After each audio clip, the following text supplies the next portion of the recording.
Assalamualaikum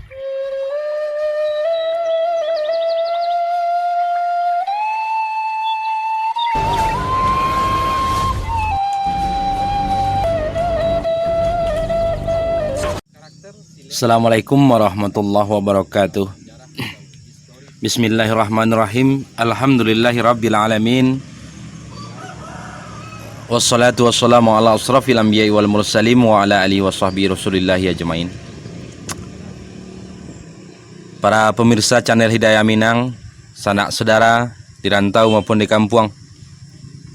Dalam kesempatan kali ini kita akan mengangkat tema tentang Silek Cupak antara aliran dan pemahaman.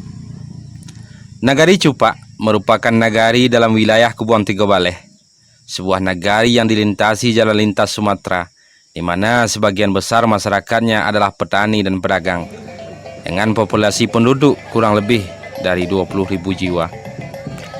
Di nagari Cupak sangat banyak sasaran silek yang masih dapat dijumpai hingga hari ini. Berbagai aliran di banyak sasaran silek menghiasi silek Cupak itu sendiri. Sejak dari paham langkah 3, paham langkah hampek maupun langkah 9, hingga berbagai aliran seperti silek lintau, silek pangian, silek seteralak, silek galembang, silek bayang, silek kinari, silek kumango, dan lain sebagainya yang memadu di dalam silek Cupak. Pada masa dahulu, para sesepuh silek nagari Cupak atau para tua silek saling berbagi pengetahuan, saling mengunjungi sasaran yang dibuka secara umum, sehingga para murid mendapat pelajaran silek dari banyak guru dengan berbagai aliran dan pemahaman, seperti silek Pakirabun, silek Ulak Cumano, silek Sepai, silek Harimau, silek Gajah Mendorong, dan banyak pemahaman lain yang mencampur dan menyatu menjadi sebuah ciri khas silek nagari Cupak.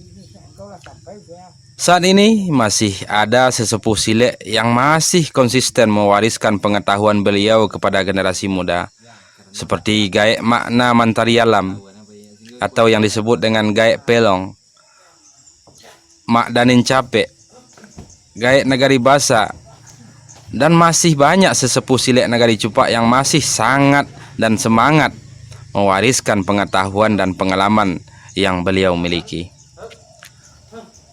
Sebagai landasan pemahaman, silek Cupak juga dilengkapi dengan pemahaman tarikat atau kajian tasawuf sebagai kunci untuk memahami dan menemukan sejatinya bela diri, yaitu mengendalikan diri dengan mengontrol emosi yang bergejolak di dalam diri. Inilah salah satu isyarat dan nilai dari seseorang yang mau belajar silek dengan memantai ayam. Artinya membunuh sifat hewan dalam tubuh, membuang taji yang runcing, membuang darah yang panas, hingga memberi manfaat kepada banyak orang, sebagaimana ayam yang dipotong, dimasak dan dimakan bersama sebagai awal tali silaturahmi di dalam sasaran. Begitu juga dengan syarat lain yang mengandung makna dan nilai yang sangat dalam dan bermanfaat untuk kehidupan. Nilai-nilai yang diajarkan dalam silek adalah pengetahuan untuk keselamatan diri dan orang lain. Itulah silek yang berawal dari kajian surau yang berkembang pada zaman dahulu dan telah berhasil mendidik generasi dengan berbagai disiplin pengetahuan dan wawasan yang luas, serta memiliki pemahaman yang kokoh tentang hidup dan kehidupan. Pemahaman inilah yang menjadi landasan masyarakat untuk menjaga kerukunan dan kehidupan sosial. Pelajaran silek pada hakikatnya adalah pelajaran untuk mengendalikan ego dalam diri, memahami hakikat diri, untuk menghasilkan gerak langkah penuh keseimbangan, gerak langkah yang mengalir tanpa putus sebagai harmoni, dan itulah isyarat kehidupan. Dalam pelajaran silek, nilai-nilai sosial diutamakan untuk mengasah rasa dalam jiwa sebagai ukuran dan timbangan keseimbangan. Dalam latihan silek, saling menjaga satu sama lain. Hal itu yang sangat diutamakan, sebagaimana filsafat sakit de awak, sakit de urang. Tak kunci na mengunci, mangkok tak kunci nan dikunci, dan lain sebagainya. Inilah filsafat yang mengutamakan persaudaraan sebagai landasan untuk menjaga kebersamaan. Bahkan ada filsafat yang lebih tegas dalam menjaga kebersamaan. Sebagaimana filsafat mengatakan, mati nama nyimbe, makok mati nan kanai simbe. Ini di antara banyak filsafat silik yang dikembangkan dalam latihan untuk menjaga dan melatih rasa dalam jiwa. Berbagai teknik gerak langkah silik yang dikembangkan selama latihan sebagai sarana melatih diri dan mengenal berbagai kemungkinan yang akan terjadi dan ditemui dalam kehidupan. Sejak dari teknik serangan, dari aksi dan reaksi, teknik kuncian, patahan, dan lain sebagainya. Namun semuanya kembali kepada pemahaman dan hakikat bela diri yang sejati, di mana seluruh teknik tersebut dapat diaplikasikan dalam kehidupan sebagai inti dan hakikat bela diri. Silik berawal dari naluri manusia yang dilengkapi Tuhan dengan insting dan pertahanan hidup, sebuah kemampuan yang ada dalam diri untuk bertahan dan berjuang menjalani kehidupan, hingga menemukan hakikat kehidupan yang penuh keseimbangan, keteraturan, ketenangan, hingga sampai kepada keharmonisan kehidupan itu sendiri. Inilah hakikat kehidupan dunia, di mana dunia tempat singgah sementara untuk mencari bekal dan persiapan diri menjadi kehidupan yang lebih langgeng dan abadi. Silik adalah sarana pembelajaran, mencari dan menemukan hakikat diri, sehingga hidup penuh dengan ketenangan jiwa, sebagai mana filsafat yang mengatakan dalam isyarat, aye nan tak bakota, lawi nan tak beromba.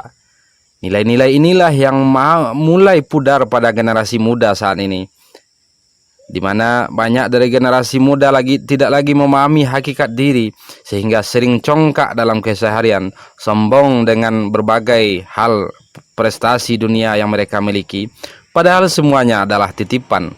Pangkat, harta, jabatan, dan lain sebagainya, semuanya akan diminta pertanggungjawaban kelak di hadapan Tuhan. Inilah yang menjadi inti dari pembelajaran silik sebagai sarana untuk mengenal hakikat diri, dan semuanya berasal dari Allah dan akan kembali kepada Allah. Pemahaman inilah yang harus diaplikasikan dalam setiap teknik gerak langkah, sehingga menemukan hakikat kesempurnaan samparono silik tak bagara. Itulah sekilas tentang penjelasan atau uraian silik cupak, yang merupakan himpunan dari berbagai aliran dan pemahaman yang berlandaskan kepada kajian hakikat diri sebagaimana yang dikembangkan dalam ajaran tasawuf. Dan inilah pengetahuan akhir yang harus dicapai untuk menemukan hakikat atau sejatinya bela diri yang terumus di dalam silik Minangkabau. Demikian, assalamualaikum warahmatullahi wabarakatuh. Yang pertama pergelangan tangan, kemudian pergelangan bahu. Kalau seandainya tekniknya dikuncian disempurnakan. Nah, cara membukanya hanya butuh keseimbangan gerak. Awak menciptakan keseimbangan gerak, lalu sehingga bisa awak membuka kuncian. Nah, tuh. Jadi tinggal menarik ke kemari, kok dipijak sih kok ditarik kemari. Jadi di silik Minang sangat banyak kuncian-kuncian seperti apa nama gambarkan sebelumnya. Kok di antaranya kuncian bisa mematah pergelangan bahu dan sambil awak jatuh kemari, itu digeser kembali sedikit.